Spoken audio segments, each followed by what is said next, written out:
ಹೆಸರಿಟ್ಟವ್ರು ಯಾರು? ನೀವಲ್ವಾ? ನಾನಲ್ಲಪ್ಪ.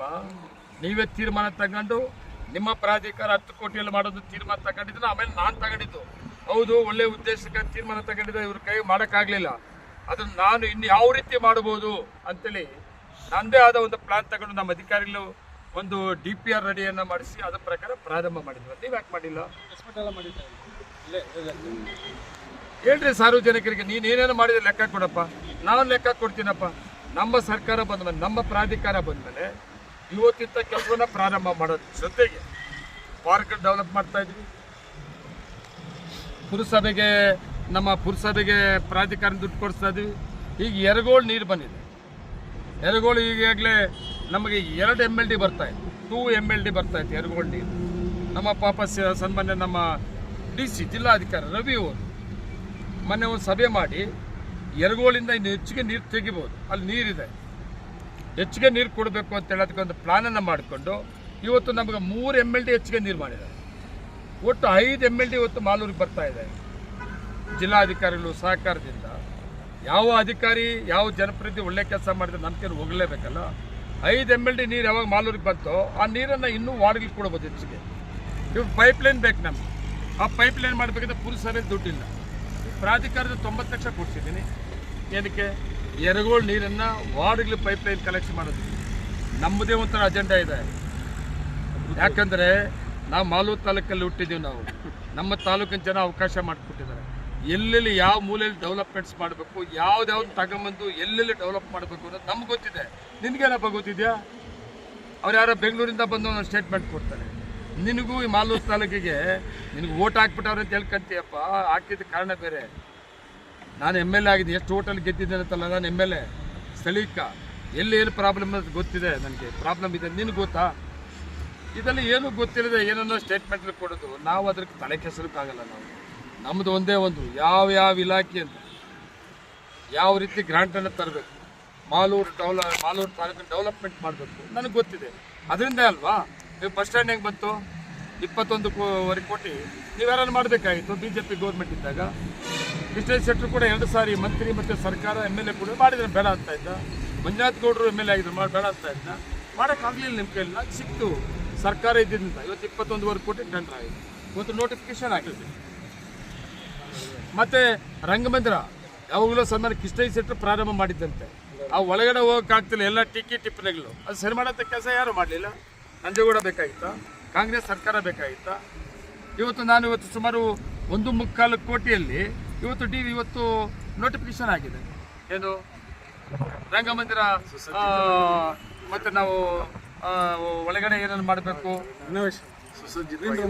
ಎಲ್ಲ ಮಾಡೋದಕ್ಕೆ ಇವತ್ತು 1.25 ಕೋಟಿ ನೋಟಿಫಿಕೇಶನ್ ಆಗಿದೆ. ಅದ್ರ ಜೊತೆಗೆ ಕರ್ನಾಟಕ ರಾಜ್ಯದಲ್ಲಿ ಪುರಸಭೆಗೆ ನಮ್ಮ ಸರ್ಕಾರ ಬಂದ ಮೇಲೆ ಇನ್ನೂ ಅನುದಾನಗಳು ಕೊಟ್ಟಿಲ್ಲ. ನಾನು ಒಂದೇ ಒಂದು ಮಾಲೂರು ತಾಲೂಕಿಗೆ 20 ಕೋಟಿಯನ್ನು ಮುಖ್ಯಮಂತ್ರಿ ಪ್ರಸನ್ನ ಅನುದಾನ ಕೊಟ್ಟು, ಗ್ರಾಂಟ್ ಕೊಟ್ಟು 20 ಕೋಟಿ. ಅದು ಕೂಡ ಇವತ್ತು ನೋಟಿಫಿಕೇಶನ್ ಆಗಿದೆ. ನಗರೋತ್ಥಾನದ್ದು ಓದು BJP ಸರ್ಕಾರದಲ್ಲಿ ಇದ್ದಂಥದ್ದು ಮಾಡೋಕ್ಕೆ ಆಗಲಿಲ್ಲ, ಮಾಡಿದ್ರೆ ಬಿಟ್ಬಿಟ್ಟಿದ್ರು. ಅವನು ಯಾರನ್ನ ಕಂಟಾಡ್ಗಿರ್ತು. ಅದು ಕೂಡ ಇವತ್ತು ಸುಮಾರು 5 ಕೋಟಿಯಲ್ಲಿ ಅದು ಕೂಡ ಪ್ರಾರಂಭ ಮಾಡ್ತಾರೆ, ಒಂದು 25 ಕೋಟಿಯಲ್ಲಿ. ಮತ್ತು ನಮ್ಮ ಸರ್ಕಾರ ಬಂದ ಮೇಲೆ ಮಾಲೂರು ಟೌನ್ಗೆ ನಮ್ಮ ಮೈನಾರಿಟಿ ನಿಧಿಯಿಂದ ಸುಮಾರು 5 ಕೋಟಿ ಮಾಲೂರು ಟೌನ್ ಕೊಡಿಸಿದ್ದೀನಿ. ಈಗಾಗಲೇ ಕಾಂಟ್ರಾಕ್ಟರ್ಸ್ಗಳನ್ನ ಪ್ರಾರಂಭ ಮಾಡ್ತಾ ಇದ್ದೀವಿ. ಮಾಲೂರು ಹಾಸ್ಪಿಟಲ್ ಯಾಕಪ್ಪ ನೀವ್ಯಾರನ್ನ ಮಾಡಿಕೊಡ್ದು? ಎಷ್ಟು ವರ್ಷದ್ದು ಮಾಲೂರು ಹಾಸ್ಪಿಟಲು? ಬಜೆಟಲ್ಲಿ ಅನೌನ್ಸ್ ಮಾಡಿಸ್ಕೊಟ್ನಲ್ಲ. ಕಾಂಗ್ರೆಸ್ ಸರ್ಕಾರ ಬಂದ ಮೇಲೆ 2 ಬಜೆಟ್ ಆಯ್ತಪ್ಪ. ಮೊದಲನೇ ಬಜೆಟಲ್ಲಿ ದೊಡ್ಡ ಪ್ರಾಜೆಕ್ಟ್ ಕೊಟ್ಟಿಲ್ವಾ? ಇಂಡಸ್ಟ್ರಿಯಲ್ ಕಾರಿಡಾರ್ ರಸ್ತೆ, ಮಾಲೂರಿಗೆ ಫ್ಲೇವರು, 4 ಲೈನ್ ರೋಡು ಮೊದಲು ಬಜೆಟ್ ಬಂತು. ನಿನ್ನೆ ಬಜೆಟಲ್ಲೂ ಕೂಡ 3 ಸಾರಿ ಮಾಲೂರು ಪ್ರಸ್ತಾಪ ಆಯ್ತಲ್ಲ. ಮುಖ್ಯಮಂತ್ರಿಗಳು ಬಜೆಟ್ ಮಂಡನೆ ಮಾಡುವಾಗ ಹಾಸ್ಪಿಟ್ಲ್ ಪ್ರಸ್ತಾಪ ಆಯಿತು, ಶಿವಾರಪಟ್ಟಣ ಪ್ರಸ್ತಾಪ ಆಯಿತು, ಮತ್ತು 4 ಲೈನ್ದು ಪ್ರಸ್ತಾಪ ಆಯಿತು. ಇದೆಲ್ಲ ಕಂಡು ಕಾಣಿಸಲ್ವ? ಡೆವಲಪ್ಮೆಂಟ್ಸ್ ಅಲ್ವ ಇದೆಲ್ಲನೂ?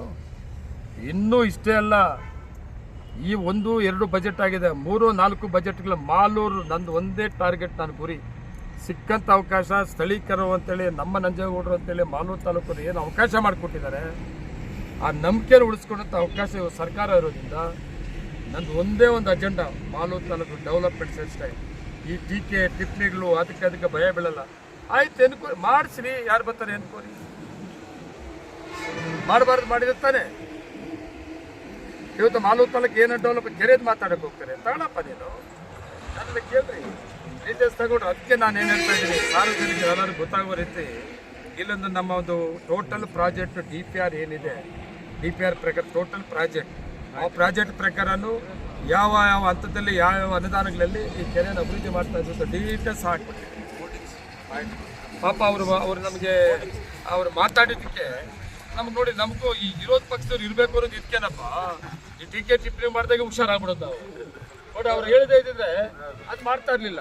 ಇವತ್ತು ನೋಡಿ 2-3 ಕಡೆ ಹಾಕ್ಸ್ತಾ ಇದೀವಿ ನಾವು, ದೊಡ್ಡ ಒಂದು ಇದು ಮಾಡಿ ಟೋಟಲ್ ಒಂದು ಇದು ಮಾಡ್ತಾ ಇದ್ವಿ. ಅದ್ರ ಜೊತೆಗೆ ಮಾಲೂರು ಟೌನಲ್ಲಿ ಒಂದು LED ಹಾಕ್ಸ್ತಾ ಇದ್ವಿ.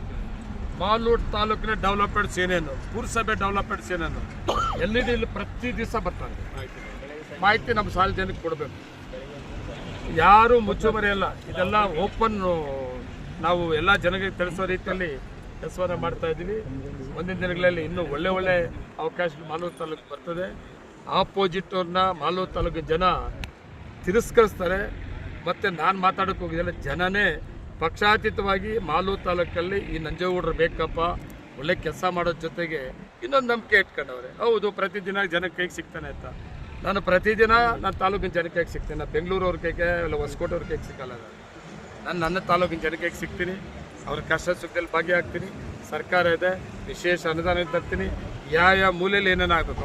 ಮಾಸ್ತಿ ಬಸ್ ಸ್ಟ್ಯಾಂಡ್ ಯಾಕೆ ಮಾಡಿಕೊಡ್ತೀವೋ, ಯಾಕಪ್ಪ ಮಾಡಿಕೊಡ್ತು? ವೆಂಕಟೇಶ್ ಹೆಂಗಾರು ಹುಟ್ಟಿ ದೂರಲ್ಲ, ಯಾಕೆ ಮಾಡಿಕೊಡ್ತೀವೋ? ಯಾರ್ಯಾರು ಏನೇನಾಗಿದ್ರಿ, ಯಾರು ಮಾಡಲಿಲ್ಲ. ನನಗೆ ಸಿಕ್ತ ಅವಕಾಶ